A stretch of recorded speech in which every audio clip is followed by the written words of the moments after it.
You ask Tiger to solve. This deals with linear equations with one unknown. The final result is x equals 2 over 5. Let's solve it step by step. Group all x terms on the left side of the equation. Subtract 2x from both sides. Group like terms. Simplify the arithmetic. Group like terms. Simplify the arithmetic.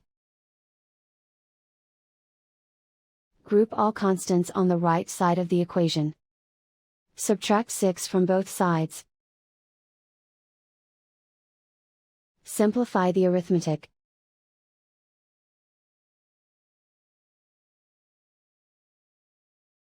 Isolate the x. Divide both sides by 5. Simplify the fraction. And so the final result is x equals 2 over 5.